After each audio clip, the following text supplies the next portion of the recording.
Joe's Diner. Here, you can get a burger and fries for just $6.99 and unlimited coffee for just $1 more. For more than 60 years, this diner has thrived in the small town of Lee, nestled in the Berkshires of western Massachusetts. Lee was established in 1777 and eventually became a center for the paper industry in the late 19th century. Renowned artist Norman Rockwell lived in this region. One of his famous Saturday Evening Post covers depicted a wayward boy talking to a cop in a diner that some claim to be Joe's. It's ironic, then, that such a seemingly idyllic place would most recently get attention for scandal and corruption.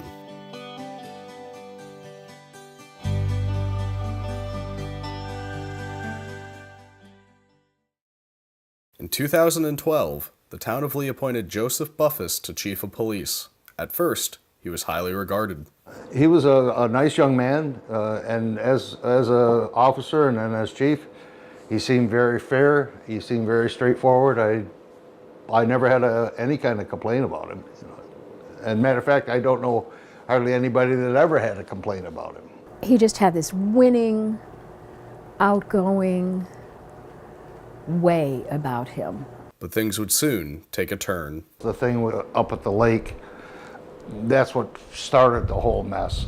State police, I believe, had gotten wind of some online advertisements that sounded like they were a front for a solicitation operation. That led to a very small scale sort of raid on the inn at Laurel Lake. In other words, the inn was under investigation. According to court documents, the owners, Tara Viola and her husband, Thomas Fusco, were running a prostitution ring and had been hosting swingers parties. Viola offered to become an informant so that she and Fusco might avoid arrest. The couple found their business on the ropes, so she had this idea, well, I'll start prostituting myself to make ends meet. It was kept on a hush. I don't think people really knew much about it. I mean, maybe some people did. I never heard of it before it got brought out in the media. And how it sort of spun out of control from that point was Mr. Buffis, while Tara was being interviewed by police, but announced to our paper that these two had been arrested, when that wasn't quite the case. This is where a criminal investigation reportedly ended, with an arranged payoff. The inn owners wanted the charges dropped. That's when he offered them the opportunity to provide a $4,000 donation, he called it, to this charity toy fund that he ran. The charity, called the La Liberté Toy Fund, was managed by Buffis. The charges against the inn owners were dropped, but later, Massachusetts State Police discovered Buffis had transferred their $4,000 contribution to his own personal bank account and had spent all but $10. Consequently, in the case of United States of America versus Joseph Buffis, he was convicted on one count of extortion, sentenced to 27 months in a minimum security prison. When the story broke, Buffis said little, save for a few short remarks outside the courthouse. Thank you. Have a great afternoon, and God bless America. Vote for Donald Trump. But media coverage sent shockwaves through the town of Lee. These two kind of colliding scandals with the corrupt police chief stealing from the poor children's Christmas charity, and this local couple who ran an inn that was a front essentially for a prostitution ring and a swinging mecca, I guess. To me, that was just a bomb. I mean, one of those things would have been a bomb in and of itself, but the two of them colliding, I thought it was like this nuclear thing in this pretty little small town. When it came out about the toy fund and stuff like that, basically the whole town just kind of said, anybody that would do that, we're done with. It was a surprise to me as it was a surprise to anybody else, everything that came out. I mean, you're always taught to look up to those in uniform. However, even after his conviction, some town residents aren't sure justice was truly served. I think Joe got screwed. I really do.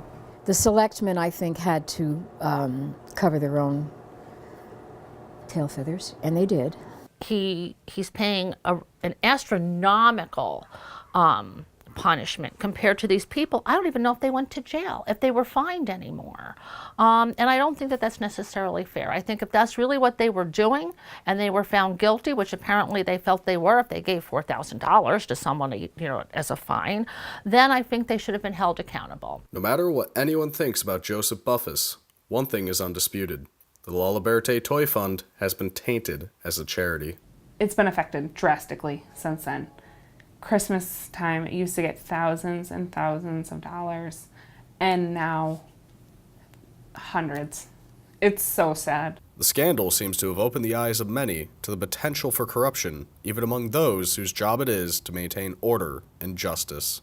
I think a lot of people are a little skeptical a lot of times of things that go on, and I think there's a lot more questioning goes on now than it used to. Still, there are others who disagree and believe the case has brought nothing but discord to the town and its people. The only thing good that came out of that is when they had kind of like this tag sale to get rid of all their furnishings. I guess they were going bankrupt or they were selling or whatever. I got this lovely little settee. Of course, I had to clean because, you know.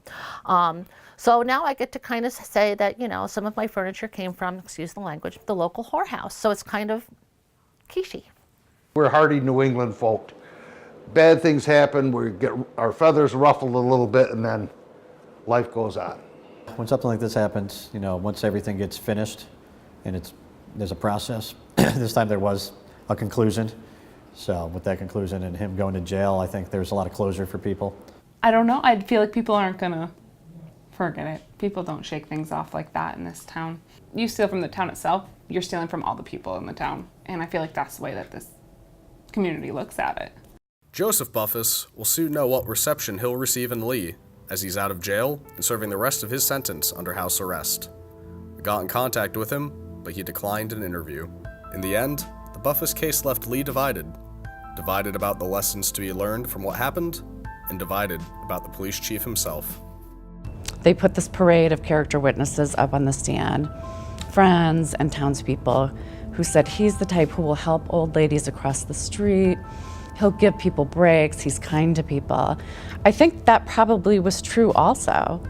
But I mean, most of us are not one thing. We're not evil swindlers, and we're not, you know, only people who will help old ladies across the street. I think he was both things.